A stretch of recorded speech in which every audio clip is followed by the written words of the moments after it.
Hello. Hello, hello, hello. How are we? Good evening. It's 6 p.m. I'm on time. So we're going to do a live. Hello. Do join. Let's have a chat together. This is great. So 6 p.m. on a Monday. It's that motivational Monday still. We did our fitness this morning. Isn't this great? Everything's sorted for you. We do our fitness in the morning. We love that. Gets us all going, gets us healthy. And then we do our live 6 p.m. and we talk about nutrition and mental approach and emotional eating and everything else. We talk rather than the fitness. So we get the whole lot. Hello, thank you. That is the internet, because everyone's on it, even though I paid the most expensive BT fibre optics or whatever. I think we'd be better on 4G, then we'll have better. Hello, thank you for joining me. So, connection sorted, we're here, and we're going to be talking nutrition. Hello, do join, come on join, come on join. Lots of lovely people joining. How are we all? Motivational Monday. Let's do this. All right, so lots of interesting questions posted for today. Slightly different questions, and that's always quite interesting. And so I hope you're all thinking that summer is coming. I hope you're all thinking that we want to be healthy for summer. I hope you're all realising we've all got April, May, June, 2 months to feel good about ourselves. Get ready for summer, get ready for wearing a bikini or a swimming costume. So time is of the essence. Now is the right time to get our head in gear to think about what we're not doing quite right at the moment, what we're letting ourselves down with, what might be the cause of us to not be the ideal weight we want to be. And let's not forget our purpose.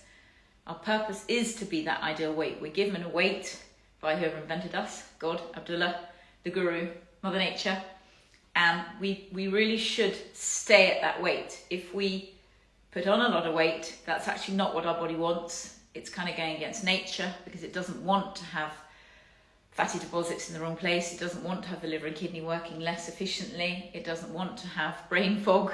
Yeah, all those. It doesn't want arthritis. It doesn't want all these things can be reversed with healthy eating. A new client just now said they haven't started with me yet. They've got bloating. They said it was their gallbladder. It's not the gallbladder. It's the non-alcoholic fatty liver disease. 70% of people are overweight. 90% of people are obese, have non-alcoholic fatty liver disease. That's the bloating, water retention, because you're not having enough water from your good carbs, and so the liver and kidney aren't working. So, we can stop the bloating, we can reverse that. Depression, anxiety can be caused by inflamed gut. Positivity, serotonin comes from the gut. Endorphins from standing, endorphins from exercise.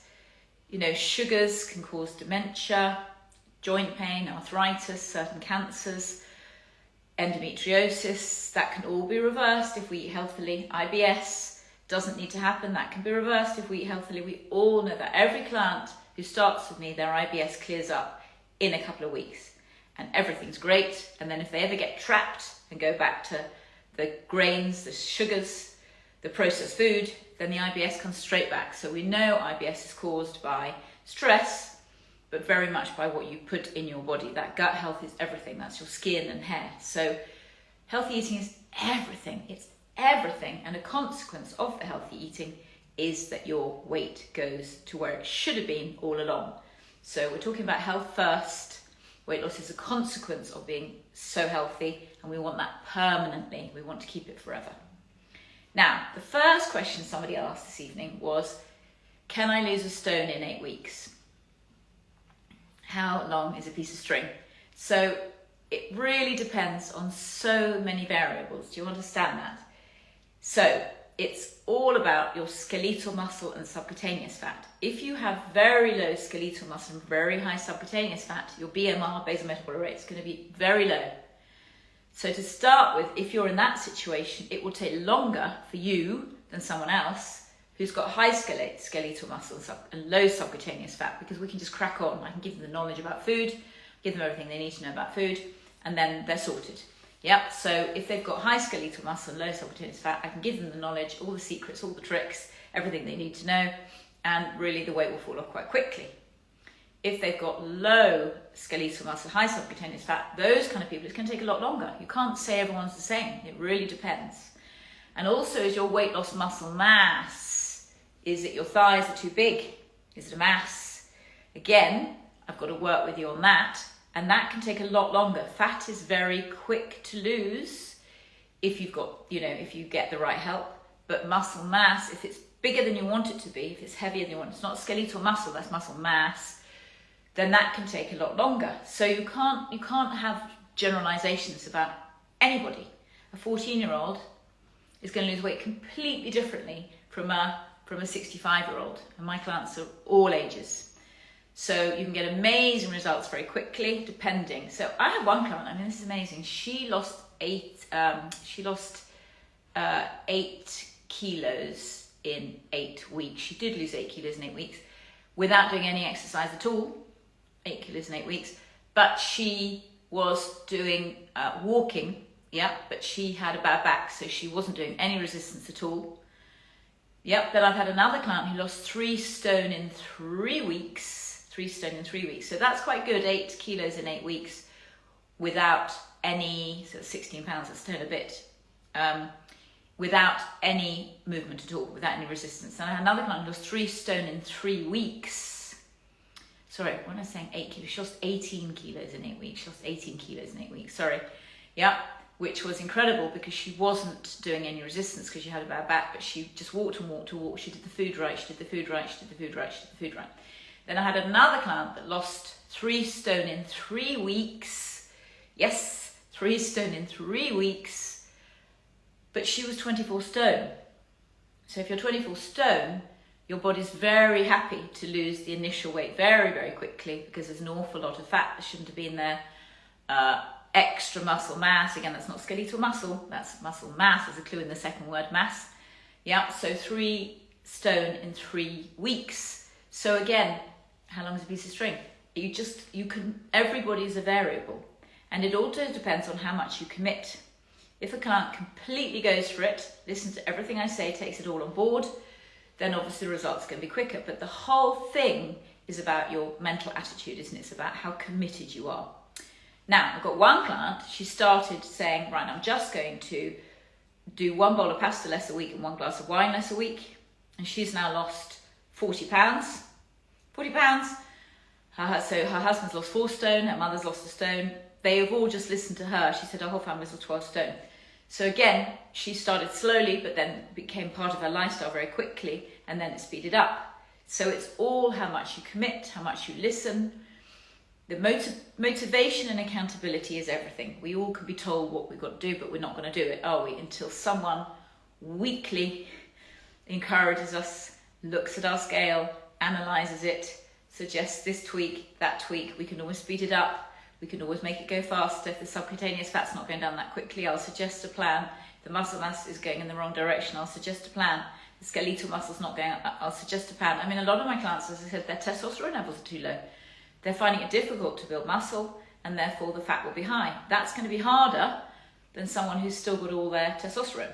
So obviously post-menopause, and I have to say post-menopause, beyond 6 p.m, the metabolism begins to really slow down. So again, that's another variable. So we can't say everybody boom, boom, boom. I like to say the average is 1 stone a month. I like to say that's the average because it is. That's generally what people, some people lose a lot more than that. Some people who aren't quite so committed. No, I said generally it's 1 stone a month. So in answer to your question, can you lose 2 stone in 8 weeks? I think that's pushing it. And this isn't a race. Yeah, that would be a diet. You could just stop eating and lose the weight, but it would all go back on again. So there's no point in that. This is a lifestyle forever. We're not racing. So if the weight falls off too quickly, then it will just go back on again. So that's the problem with these sort of juice diets, for example. You do a juice diet, all you're doing is drinking sugar water, juicing, for a week. Now, you've cut out carbs of eating, you've cut out proteins, and you've cut out fats. You're just having sugar water. So you could lose a hell of a lot of weight. You might lose, in 1 week, 8 pounds, 10 pounds. But the point is, the very next week, you would probably put on 12 or 14 pounds because your body has then adjusted to just having sugar water. The minute you start eating normal food again, the body's confused. You're still in that carb motion. It's become carb, it's carb active, and then it's got to switch back again, and it confuses the body. And in the middle bit, because you become a carb metabolic system rather than a protein metabolic system, in the middle bit, the body can actually put on lots of weight because it's totally confused because then you're having both. So a crash diet never works, because even if it works briefly, the next week it all goes back on again. So this is not about a race, because if it's a crash diet, as I said, it's not getting in here. This is what matters, it's all in here. If you've got the right attitude, which is, how long did it take to put it on? Yeah, I'm not going to lose it on in a week. If I do lose it all in a week, then the next week it will go back on again. Much more, the important thing is steady, sustainable, realistic. If this isn't something you can do every day for the rest of your life, then it's not sustainable. It's a diet, and diets are torture. You're going to rebel, you're going to get upset, you're going to hate it. It's not going to work. So my way, as you know, as everyone says, wow, I can do this forever. This is the first thing that's ever worked for me. This is a lifestyle. This is the first thing that's ever been something I can continue doing, forever. This doesn't feel like a diet. This is my life now, and I've got it. Yeah, that's the food. It's so simple. We're eating all day. We're having lots of food. We're all foodies. We love food. I do amazing recipes, but we don't have to cook. It's just delicious food and lots of it. We can still drink alcohol. We can still go out to eat.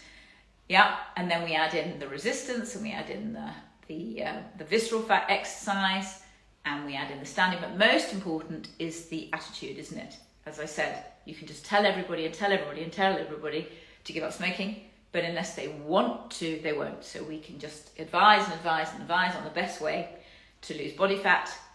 But if their head is not in the game, if they're not committed, it's not going to happen. So a couple of people during Easter, their head was not in the game. They went back to eating chocolate or whatever. And okay, they haven't put on, because all my clients have done so well before, and they would have put on, so they've done well. But I have to get them back in the game, because if you are into sugar again, chocolate again, dopamine's released again, and alcohol over the Easter holidays, we've got to get that back. We've got to get back in the game, and summer's coming. So if you've gone off track over Easter because of alcohol or chocolate, reach out. Hello, lovely people joining me, lots of you joining. If you've gone off track over Easter, alcohol, obviously immediately we have one, we want another. Most people, they go on holiday and the first night they don't have it, then the second night they have one. By the third, they're on 3. Because the minute there's dopamine released, we want more. And same with chocolate, as you know, we're all normal people here. So you have one chocolate, dopamine's released, we want another, we have 5. Doesn't stop. And then we're feeling, yeah. So if you've gone off track, it's quite difficult to get back on track yourself, because the dopamine is stronger than the willpower. Once the willpower has been mucked up and you've gone for the dopamine, then the dopamine takes over. So if you have gone off track over Easter, you need to reach out, because as you know, I will work with you on the dopamine, I will work with you on the willpower, I will work with you on the commitment, I will get you back on plan again, because we're running out of time, summer's coming, yeah, and we'll get you off the drugs, off the dopamine, back here. This is all what it's all about, isn't it? Head in the game, ready to move forward. What do we want to be? Healthy. What do we want to be? Lean. What do we want to wear? Our favourite clothes. What do we want? Energy. What do we want? Happiness, positivity. These are all things, less illness, less health problems, less joint pains. These are all things we can achieve if our head's back in the game. So if we've gone off plan over Easter, let's get our head back in the game. So the answer to your question is, can you lose 2 stone in 8 weeks? I wouldn't recommend that, because I think it's too quick. I say 2 stone in 2 months, yeah, which is a little bit longer than 8 weeks. I know it sounds silly, but basically, if you set that kind of 8 weeks, you're setting yourself up to quite a high ask, aren't you? Yeah. So let's be a little bit more flexible and have a little bit of flexibility in there, rather than just, is it 8 weeks? Yeah. I know it's only a few extra days, but it just takes that pressure off. And I'd say 2 months, I know it's not much more time, but it takes the pressure off. But, it is doable, but again, depends. Each person is unique. Every situation is unique. And so, as I said, it's just whatever your variable is. And I've got to work with you to find that variable, to work out what's not good, what's working, what isn't working. And then each week we take it forward, take it forward, take it forward, take it forward. Fantastic. Okay, so that's the answer to that question. Okay, now it's so many variables. Now, when people ask about these new injections like Ozempic, I'm finding that most of my clients don't like them. So Ozempic was started, obviously, America had it first, And I've got a lot of clients who have already been using it for a while, and basically they're starting to come off it. Because Ozempic is not solving the problem of this, is it? It's not making your head in the game. It's just a bit of a cheat, which you think, oh, I can still do whatever I like, but I'll just inject myself and it'll sort it. The thing with Ozempic, for example, you have to actually stop drinking alcohol. So of course you're going to lose weight. Yeah, you've got to stop drinking alcohol. Does everyone want to completely stop drinking alcohol for months and months? That's your choice. But that's actually why you lose the weight, because you just stop drinking alcohol. So of course you lose weight. But the main thing is it's making them feel quite nauseous. So again, they may be eating a bit less because they feel nauseous all the time. So would you want that nausea? So what they're doing is they're finding the weight loss is not that great. They feel a bit rubbish all the time. They're not allowed to drink at all. And so most of them are actually giving up on it because it's not the promised golden ticket that they thought it was going to be. So I have to say, anybody doing weight loss injections has started them in all excitement and then gradually dropping them, because you don't want to feel nauseous all the time, but weak and have absolutely no alcohol at all. I don't say, obviously you can not drink, but the point is that's the weight loss. So anyone who just doesn't drink will lose weight. So if you want to go down that route, you need the injections. So again, it's not the golden ticket that everybody thought it would be. If you have other injections like fat melting, again, what you're not doing is you're not dealing with the problem. The problem is in here, isn't it? Yeah? So again, as everyone says, what happens at the end of the 2 years when you stop it? Of course the weight will go back on again, because you never dealt with the problem, which was your motivation, accountability, purpose, and do you really want to lose the weight? If you've got that motivation, accountability, then you're going to lose it and it will stay off forever. Whereas if you're just having an injection and you haven't dealt with this, then the minute the injections are over, it will all go back on again. And wouldn't that be annoying that whatever you did, let's say you did it for a year, and then as soon as you finish it, it's all going to go back on again. That's not what we're after, is it? We want to have long-term, sustainable, everything, always going in the right direction, so we get to the weight we want to get to, and we stay that weight forever. That's what we want, isn't it? Permanent weight loss. My plan is about permanent weight loss, because you get the head right, you get the exercise right, you get your body type right, you get the food right, you get the motivation, accountability right, you get the emotional eating right. When you've got all those parts, then you're sorted and you've got that knowledge for the rest of your life. Whereas just having an injection doesn't deal with any of that. It's just a bit of a cheat, makes you feel a bit nauseous, and then as soon as you stop it, it will go back on again. So again, these injections are not proving as magic as everyone thought they were. Of course not. Everybody needs someone to encourage them, motivate them, and as I said last week, you can have a cordon bleu cookery book, but you need the coach. You need the weight loss, the weight loss coach, or you need the cordon bleu coach to teach you how to be an amazing chef. You're not just going to do it from a book. It's really, really, really about head in the game and about accountability, motivation, positivity, purpose, encouragement, love, rubbing, cuddling. Hello, lovely, lovely, lovely love heart. So it's really, really important that you do go on your weight loss journey with commitment and passion for the journey, not just, I'm going to just have an injection or, do something quick, because that will never work and the weight will always go back on again. So that answers that question. Somebody was saying they find continuity bad and self-sabotage. That is so common, particularly amongst women. And I'm afraid quite often it comes from the mother. Yeah, a lot of mothers, our mothers in the old days, I'm sure no one does that now, quite a few would sometimes not be that positive about their daughter's weight. So it becomes an issue, so it's a bit of a battle. If your mother's often saying, oh, you're overweight, that kind of thing, some of my clients have had that, or not very supportive, or said, oh, your sister's, that happens quite a lot, or your sister's a lot thinner, and why your sister's thinner than you, or whatever. That can set a child back, and they will then do what a lot of my clients have done, maybe secret eating because they don't want their mother telling them off, rebellious eating, like up yours, so binge eating. So I would say most of my clients who have quite a significant weight problem, often, with most of them, the mother was actually underweight. And so she was controlling.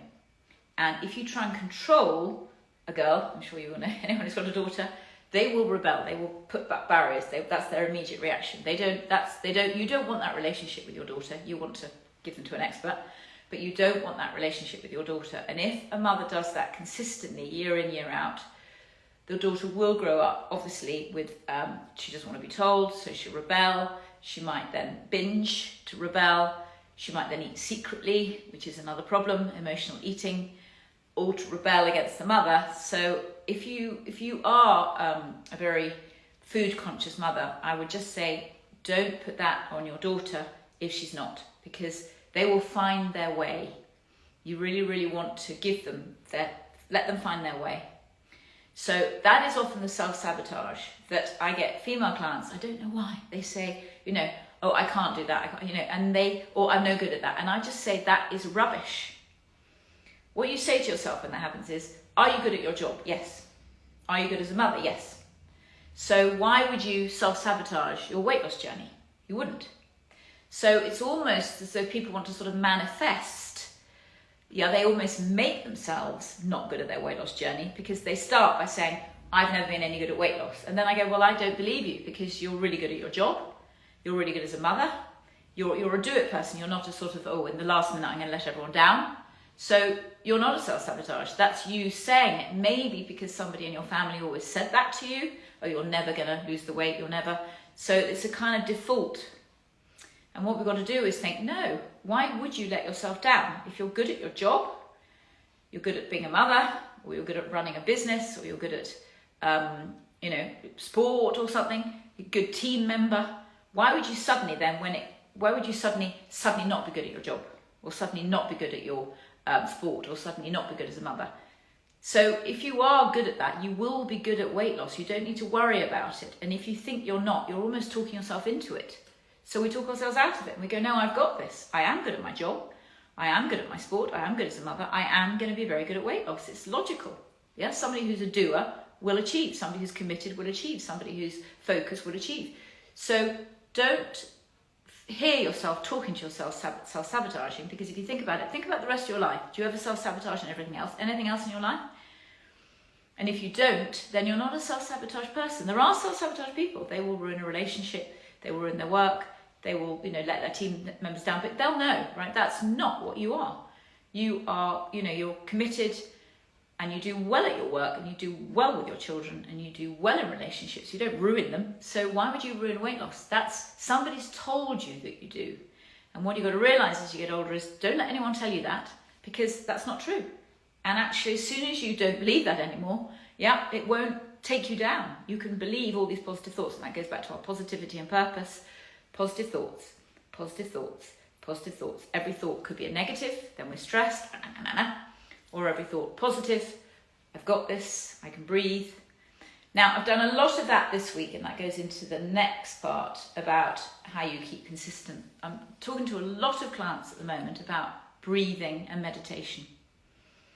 Because the minute you're stressed, or the minute you don't sleep well, the weight will go on. When you don't sleep well, unfortunately, the body is absolutely aware of it and it will stop burning fat because it goes into protection mode. We are an animal. As I always say, an anorexic dies because the body will eat the heart muscle first before it burns any fat. It will not, that's why we have to do visceral fat in the morning, it's the only time. Because the body will eat the heart muscle first. It doesn't want to utilize the fat because the fat is to protect you.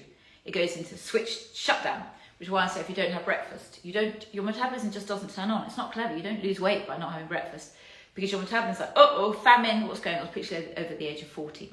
Famine, what's going on? Oh my goodness, must be a famine out there. We're not gonna have any food. I better shut down, stop burning fat because I need to protect the animal. So the minute your body gets a whiff of the fact that there might not be enough food around, that's why not eating doesn't work either. The body will just turn off the fat cells. And unfortunately, that's what it does when you're not sleeping enough, because it's like, oh my goodness, we're in trauma. So if you're not sleeping enough the next day, you'll be insulin resistant. Your body will just turn off the fat burning. You become insulin resistant and you cannot lose fat if you're really tired. So don't stress yourselves even more. Just forget that day, and focus on your sleep. And again, I find a lot of clients are very stressed at the moment. If you're stressed, you can't lose weight. Stress causes adrenaline. Adrenaline causes cortisol, particularly around the middle. The minute you've got stress, inflammation, adrenaline going on, cortisol, you can't lose weight. And the same with inflammation inside, but that's a different conversation. So I'm talking to a lot of clients at the moment about meditation, breathing, counting your breath. Calm is the most amazing app. There are millions, aren't there? But I really would recommend Calm.